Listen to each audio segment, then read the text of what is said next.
উজান ভাটির মিলিত ধারা, হাওর বাওর মাছে ভরা, চলে এলাম কিশোরগঞ্জ।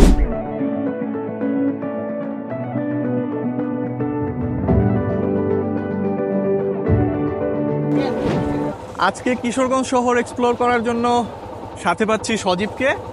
সজীব, কি অবস্থা? এই তো ঘুরতেছি, একসাথে ভালো লাগতেছে। আমরা মানে আজকে কি আমরা পুরো শহর কভার করতে পারবো? হ্যাঁ, আচ্ছা, অবশ্যই। এখন হচ্ছে আমাদের একটু ক্ষুধা লাগছে, তো আমরা খাইতে যাব। কোথায় যাওয়া যায় খাইতে? আমরা পাঞ্চি রেস্টুরেন্ট আছে একটা কিশোরগঞ্জ শাখায়, ওই জায়গায় খাইতে যাবো আমরা। আচ্ছা আচ্ছা, পানসি রেস্টুরেন্টে খাইতে যাচ্ছি।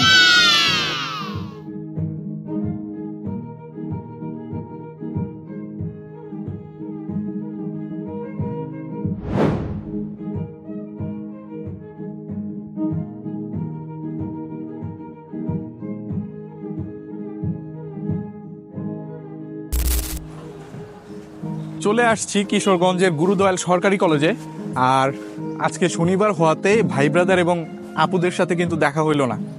যারা যারা এখানে পড়ছেন আপনারা কমেন্ট করবেন।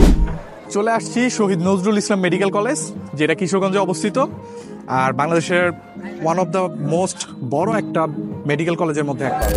চলে আসছি শহীদি মসজিদ, যেটা ঐতিহাসিক শহীদি মসজিদ, যেটা মানে কিশোরগঞ্জে অনেকগুলো মসজিদ থাকলেও এটা তার মধ্যে অন্যতম। চলে আসছি কিশোরগঞ্জ সার্কিট হাউসে, আর এটা ঘাইটাল বাস স্ট্যান্ড থেকে খুব কাছে।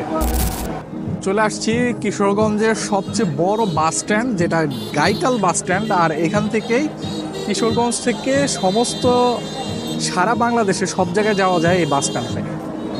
আমরা এখন পুলিশ লাইন্স কিশোরগঞ্জে, আর এখানকার সকল পুলিশ ভাইদেরকে সালাম। কিশোরগঞ্জের ভাই ব্রাদার যাদের পাসপোর্টের সমস্যা আর যারা পাসপোর্ট করতে চাচ্ছ, তারা চলে আসবা আঞ্চলিক পাসপোর্ট অফিস কিশোরগঞ্জে। কারিগরি প্রশিক্ষণ কেন্দ্র কিশোরগঞ্জ, এই তো। এখানকার কেউ থাকলে কমেন্ট করবা। আমরা এখন আছি কিশোরগঞ্জের পুরাতন স্টেডিয়াম মাঠের এখানে।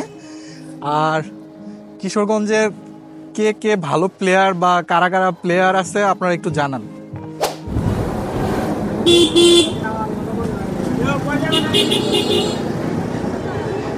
এটা হচ্ছে কিশোরগঞ্জের কাচারি বাজার।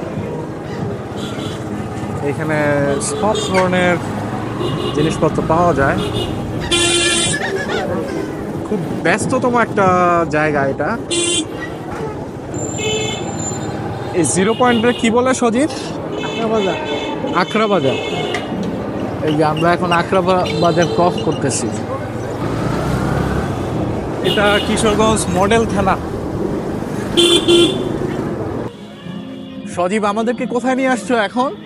সুলাকে ঈদগাহ মাঠে নিয়ে আসছি। ও আচ্ছা, এখন আমরা আসছি এখন শোলাকিয়া ঈদগাহ মাঠ কিশোরগঞ্জে, যেইখানে বাংলাদেশের সবচেয়ে বড় ঈদের জামাত হয়। তো আমার পেছনেই শোলাকিয়া ঈদগাহ মাঠটা।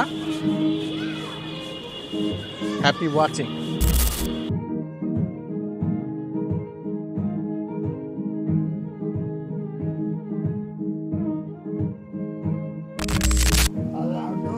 আমরা আছি ইসাখা জঙ্গলবাড়িতে বা জাদুঘরে, আর এইটা শহর থেকে প্রায় 8 থেকে 10 কিলোমিটার দূরে। আর আমার পেছনে হচ্ছে একটা বিউটিফুল মসজিদ, যেটা এখানকার স্থাপত্য নিদর্শনের একটা অংশ বিশেষ। আর ওই সামনেই হচ্ছে তার বাড়ি। আমরা বাড়ির কাছে যাই।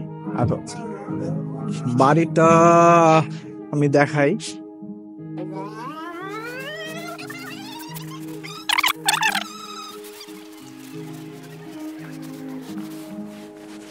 এই যে সেই বাড়ি, জঙ্গলবাড়ি ইসাখার।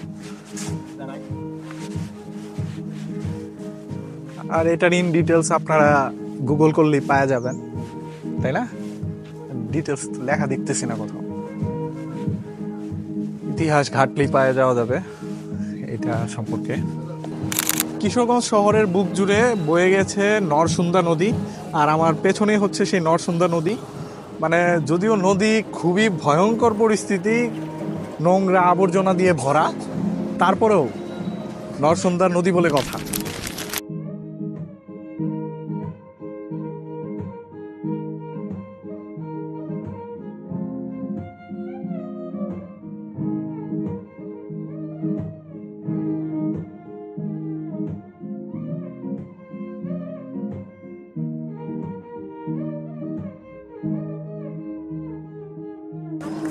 চলে আসছি সেই ঐতিহাসিক পাগলা মসজিদে, আমার পেছনেই যেটা দেখতে পারতেছেন। আর আমরা শুনছি যে এখানে প্রতি মাসে প্রায় কোটি কোটি টাকা দান বাক্সে মানুষ দান করে। তো এইখানে অবশ্যই কোনো না কোনো গুণাগুণ আছে। তো যাই হোক, আমরা এক্সপ্লোর করলাম আজকে পাগলা মসজিদ। আচ্ছা, এখন আমরা দাঁড়িয়ে আছি 1971 সালের মহান শহীদদের স্মরণে, মুক্তিযুদ্ধে যারা শহীদ হয়েছিলেন তাদের স্মরণে কিশোরগঞ্জে যে স্মৃতিস্মারক বা স্মৃতিসৌধ বলা যায় সেইখানটাতে।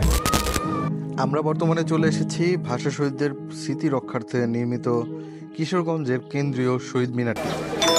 হ্যাঁ সজীব, আমাদের কোথায় নিয়ে আসছো? তো নিয়ে আসছে আপনার কিশোরগঞ্জ মুক্ত মঞ্চ, গুরুদয়াল কলেজের মাঠ। আচ্ছা আচ্ছা আচ্ছা, মুক্ত মঞ্চ না? হ্যাঁ, এটা তো গুরুদয়াল কলেজের পাশেই না? গুরুদয়াল কলেজের পাশে। আচ্ছা আচ্ছা আচ্ছা আচ্ছা সজীব, এখানে তো অনেক দেখতেছি ছেলে মেয়ে একসাথে বৈশা আছে, মানে কি এরা কি প্রেম করতেছে? আর কলেজের স্টুডেন্ট। কলেজের স্টুডেন্ট? হ্যাঁ, কলেজের স্টুডেন্ট। আপনারা জানেন যে আসলে কি এরা কলেজ স্টুডেন্ট নাকি?